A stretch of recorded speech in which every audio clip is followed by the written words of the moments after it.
ৰামায়ণৰ কথা অনুসৰি কুম্ভকৰ্ণই সৃষ্টিকৰ্তা ব্ৰহ্মাৰ পৰা বৰদান লাভ কৰিছিল যে কুম্ভকৰ্ণই একেৰাহে 6 মাহ শুই থকাৰ পাছত এদিনৰ বাবে হাৰ পাই খোৱা বোৱা কৰাৰ পাছত পুনৰ 6 মাহলৈ শুই থাকিব। এনেদৰে সৃষ্টিকৰ্তা ব্ৰহ্মাৰ পৰা বৰদান লাভ কৰি কুম্ভকৰ্ণই একেৰাহে 6 মাহ শুই থাকিছিল।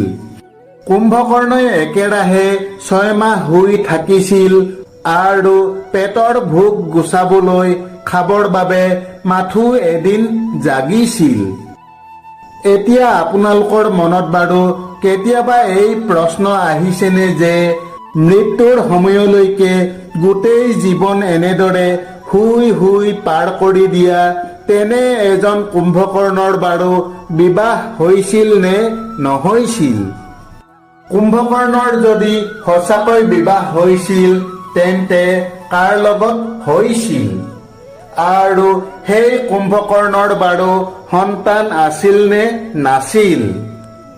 কুম্ভকৰ্ণই একেৰাহে 6 মাহ শুই থকাৰ পাছত এদিনৰ বাবে হাৰ পাই পুনৰ 6 মাহলৈ শুই থকাৰ বৰদান কিয় লাভ কৰিছিল?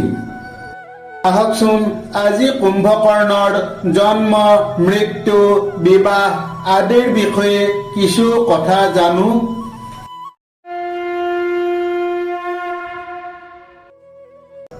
কুম্ভকৰ্ণ আছিল ৰাৱণৰ ভাতৃ তথা ঋষি বিশ্ববাৰ পুত্ৰ।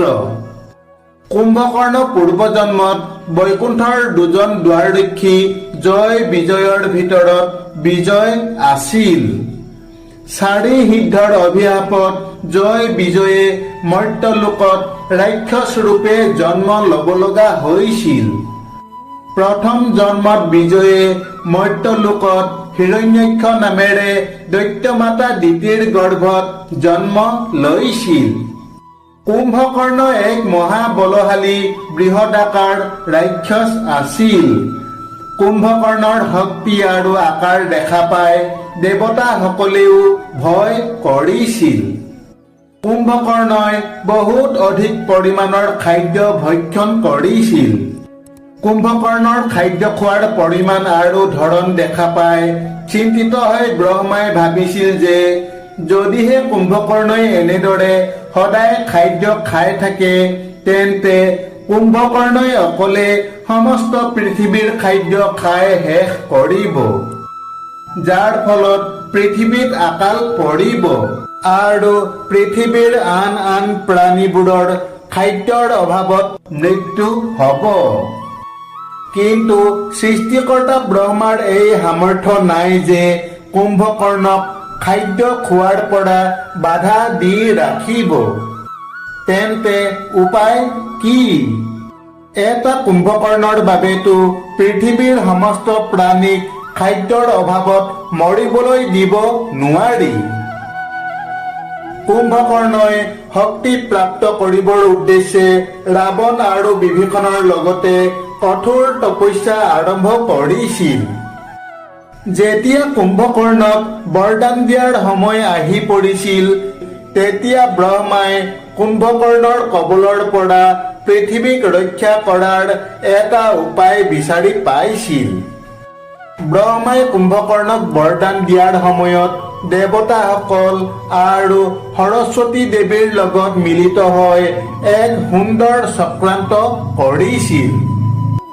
সেই চক্ৰান্ত অনুসৰি কুম্ভকৰ্ণই যেতিয়া ব্ৰহ্মাৰ পৰা বৰদান বিচাৰিছিল তেতিয়া বাগদেৱী সৰস্বতীয়ে কুম্ভকৰ্ণৰ জিহ্বাৰ আগত স্থিত হৈ কুম্ভকৰ্ণৰ কথাবোৰ নিয়ন্ত্ৰণ কৰিছিল।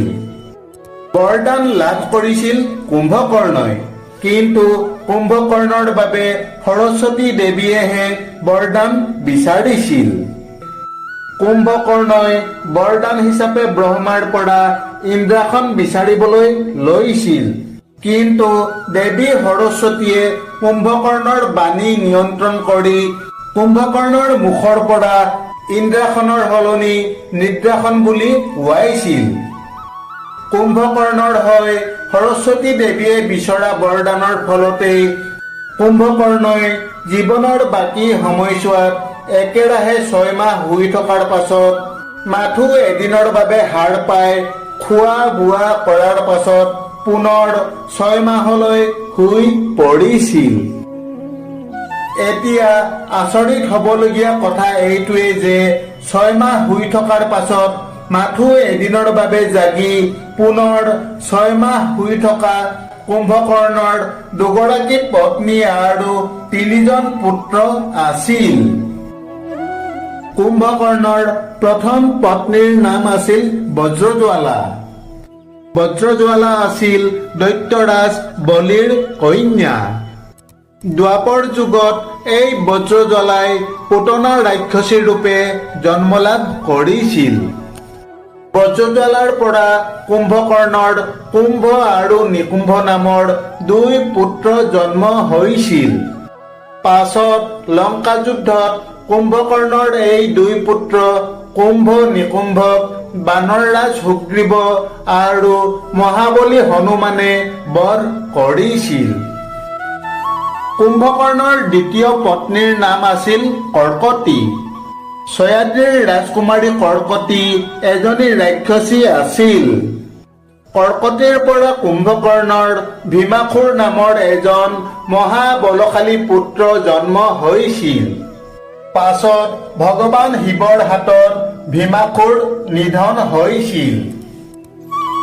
কিছুমান গ্ৰন্থৰ উল্লেখ অনুসৰি কুম্ভকৰ্ণৰ তাডিতমলা নামৰ আৰু এগৰাকী পত্নী আছিল। তাডিতমলা আছিল কুম্ভপুৰ ৰাজ্যৰ ৰজা মহোদৰৰ কন্যা। তাডিতমলাৰ পৰা কুম্ভকৰ্ণৰ মূলকাসুৰ নামৰ এজন পুত্ৰ জন্ম হৈছিল। এনেদৰে 6 মাহ শুই এদিন জাগি পুনৰ 6 মাহ শুই থকা কুম্ভকৰ্ণয়ো বিবাহ কৰিছিল, যাৰ 3গৰাকী পত্নী আৰু সেই 3 পত্নীৰ পৰা 4টা পুত্ৰ সন্তান আছিল। মানুহে কয় ৰাৱণ হেনো এজন জ্ঞানী পণ্ডিত আছিল, কিন্তু ৰামায়ণত ৰাৱণক পণ্ডিত হিচাপে দেখুওৱা হোৱা নাই। কিন্তু কুম্ভকৰ্ণ যে এজন পণ্ডিত আছিল সেই কথা ৰামায়ণত সুন্দৰভাৱে দেখুওৱা হৈছে। ৰাৱণে নিজৰ জীৱনকালত ৰামক কোনো দিনে ভগৱান বুলি মানি নললে, কিন্তু কুম্ভকৰ্ণই ৰামক ভগৱান বিষ্ণুৰ অৱতাৰ বুলি জানিব পাৰিছিল। লংকা যুদ্ধত যেতিয়া ৰাৱণৰ শক্তি কমি আহিছিল, তেতিয়া পৰাজয়ৰ ভয়ত আৰু সোনকালেই যুদ্ধত জয়লাভ কৰাৰ উদ্দেশ্যে ৰাৱণে কুম্ভকৰ্ণক নিদ্ৰাৰ পৰা জগাইছিল।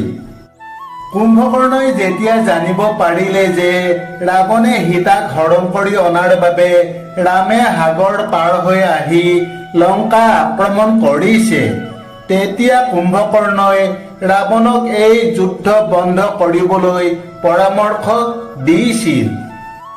কুম্ভকৰ্ণ ৰাক্ষস আছিল যদিও অধৰ্মী নাছিল। কুম্ভকৰ্ণই এই কথা জানিছিল যে ৰাম ভগৱান বিষ্ণুৰ অৱতাৰ আছিল আৰু ৰাৱণে যাক হৰণ কৰি লংকালৈ লৈ আহিছিল সেইগৰাকী সীতা স্বয়ং লক্ষ্মী দেৱীৰ অৱতাৰ। গতিকে যুদ্ধলৈ যোৱাৰ আগতে কুম্ভকৰ্ণই ৰাৱণক বহুত বুজাইছিল।